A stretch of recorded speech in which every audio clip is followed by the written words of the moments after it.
What's up, friends? Can't Flip for Ship here, and today I'm going to be doing a tutorial, and it's going to be on this trick right. I got to find a place where I can do it.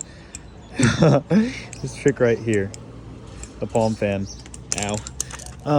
It was a request from a viewer. I forgot the name, but it's been a long time coming that I needed to do this, so I'm probably gonna go ahead and get it taken care of.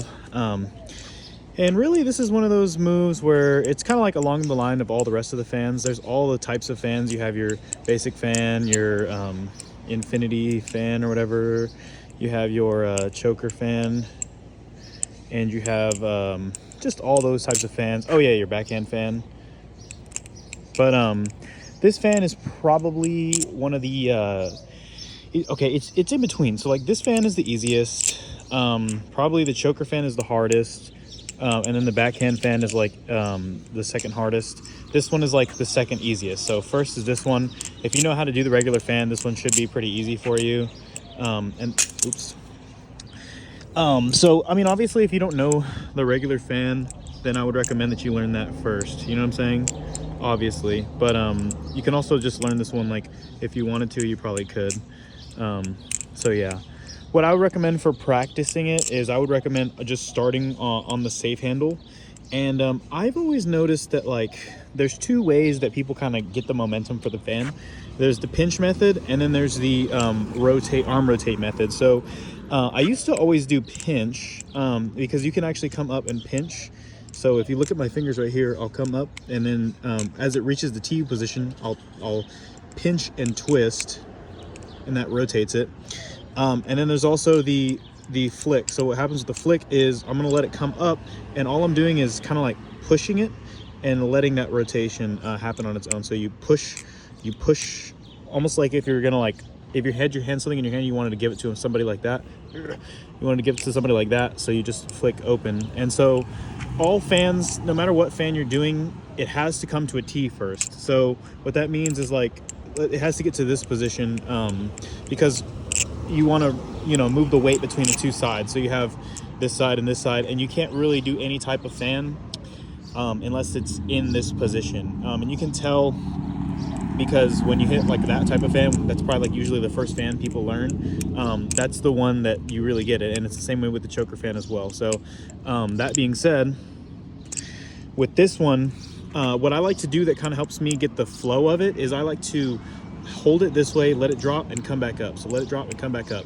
And if you'll notice, if you keep your pinky very, very close to where these pivots are, you can actually, it'll always reach the T because you're not letting it come any further. If you're further down and you're here and you try to rotate, like I'm saying, like let's say you come down here to this part of the handle, flick it up and push forward. You flick it up, push forward, it's not going to do anything. Versus if you come right here up on the pivots, let it come here, it's only going to come to 90 because that's the only thing you'll allow. This pinky works as like a stop. So you let it come up and then push. Well, that didn't work that well. Let it come up and then push, right? And you'll run into a similar problem when you first start, which is similar to the backhand fan. So like one thing about the backhand fan is when you go to the position for the backhand fan and you turn up, but when you twist it, a lot of the times like it'll come and I've already done it so much, but it might come in here and hit this part, right? So when you do the backhand fan, it always hits that part.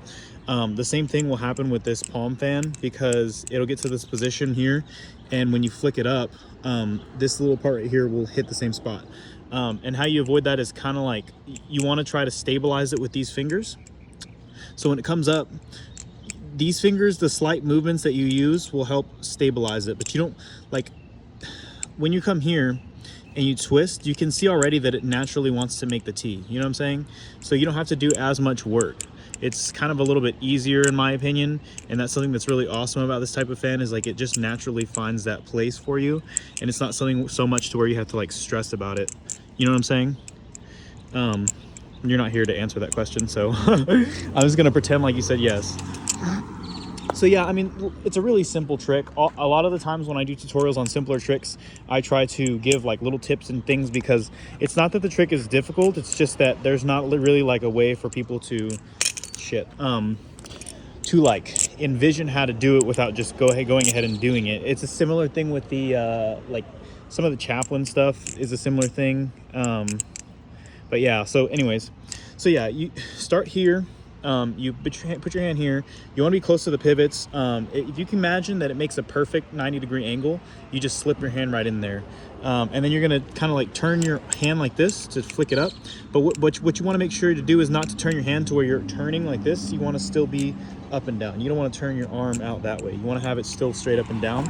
And as soon as it comes around, you want to do like a this type of motion. Like if you were gonna, like let's say you had a spoon in your hand and you were gonna scoop up something, right? That scoop, and then what I do is like go for that scoop, go for the scoop. Obviously it's light, it's not like over exaggerated, but what you'll notice is like, you imagine that it comes here and then this handle comes here and it's like a perfect circle and it rotates like, how do I, like this, you know what I'm saying? And this rotation starts like this and this part always stays straight. But what actually helps with the rotation is imagining that it's coming towards you. Imagine it comes towards you and then straighten out. So towards you and then straighten out. And that really helps you get that fan down. You know what I'm saying? Oops. So that's kind of like, and here's another angle so that you can kind of see what I mean. Right? Because it's not, you think it would be here like that, here like that, but it doesn't. It comes slightly towards you, towards your body. See how I'm kind of coming in instead of just staying right here and doing it? If I stay here and do it, I kind of can, but it's not as good as if I come here. See that? See the difference? So that's kind of like one of the good things about it, is that that particular movement kind of totally changes the way that it all works. Whoa. But yeah, so that's like one little pointer. And then on top of that, what I was saying, the secondary thing about it is the is that arm rotation that I learned. And I learned this from watching Camaro EE, because I used to watch him do his fans and be like, why is he like doing all that extra movement? Because previously the way I would hit them, I can hit them without ever moving my arm. But when he moves his arm, you like extend the rotation a little bit more and make it easier. You're like opening up your hand. So when you first start that rotation, you just open up your hand, and if you watch closely, oh shit, you will see, I'll put it right up on my hand, you'll see that it's moving down my fingers. See how it moves down my fingers and it ends up at the tips of my fingers? So see, it starts here and how now it's already at the tip of my fingers. And it's kind of nice for me too, because you can actually hit that and then here, and now you're in for a rotation, because a lot of times when you do your like a thumb roll or something like that, you always end up in that same spot, right? You want to end up like here, because when you do your rollover, it's nice to have that finger ready. You don't want to end up like, you don't want to throw a rollover from here because it's wonky. You know what I mean? You can't throw a rollover from this part, you know, but if you throw it from here, it's nice. So I noticed that that's one thing that helps, is like, as soon as you start that rotation, bring it in and then flick it out, you open up your hand. Not enough to where it's going to fall out, but enough to where it has enough room to rotate freely. You know what I'm saying? In the same way, like you move, same way how it's right here, it's going to keep coming down this pinky line. So the pivots, where the pivots are, stays rotating down the pinky line, and that's how you end up where you need to be. So that's the other pointer, is just kind of like, you're doing this type of motion. You want to imagine that you had like something that would rotate in your hand. Like a good example is this rock. Like if I wanted to make this rock rotate outwards that way, I would just do that, right? So you would look, right? Notice how, and you can do this with anything. The Balisong doesn't have to be the way that you learn it, but if I had this rock in my hand and I want to rotate it out, I'm going to roll. See that rolling motion? So you just practice that little rolling motion. And that pretty much will do it, because now if you look, if I get this Balisong in a T and I hit that, well, it doesn't really work because it's a different type of motion, but remember, bring it in, twist, and that rolling motion finishes you off. And of course, when you're first starting, like how I learned, the little pinch always helps. So when you first start, you need the pinch. You need the pinch, which is these two fingers. You just get these fingers, and these three secure it, and you push off with a thumb, and that's how you do it. But the more you do it and the more you get to doing it, you'll get to the point where the pinch you can actually do with your pinky and this fat little part of your hand right here, the little meat part of your hand, because all I do is I squeeze with these, I squeeze for that pinch, and then I let go with them, and that finishes off the fan. So there's a couple different ways where you can get the momentum for it. This is kind of like one of those tricks where it just comes down to like how you prefer. Because I've seen people hit, like, let's say for example, the regular fan, and they hit it high up on the pivots. So they'll hit theirs like that. But I don't like that. I like coming down further on my pivots. So it's a preference thing. Same thing here. You can flick it with your fingers. See, I flick it with my fingers, right? Or you can flick it with the pinky holding here. You tighten up, and when it hits 90, when it gets like close here like this, notice how I'm like this. I'm not like this, right? It's like in between the motions. So when I come to this point, I roll out and open up my hand. Roll out, open up the hand. And it just takes a lot of practice. But it's one of those things that you'll get down eventually. Hopefully this tutorial was helpful. I know that sometimes it feels like I don't cover everything that I should when I make a tutorial, but I have confidence that this one will be a pretty good one. Ugh, I need to stop dropping the Kraken.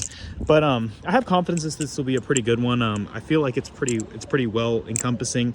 And if there's anything I left out, or if you guys have tips down below, let me know what you think. Because definitely the viewers always do have good opinions. You guys are pretty smart, and there's a lot of people who are very good at flipping out there that watch me. So of course, those people, like if they have a good opinion or something like that, leave it down below and just listen to them, because they definitely know what they're saying. So hopefully that was helpful, y'all. And that's all I really have for now. Rock on.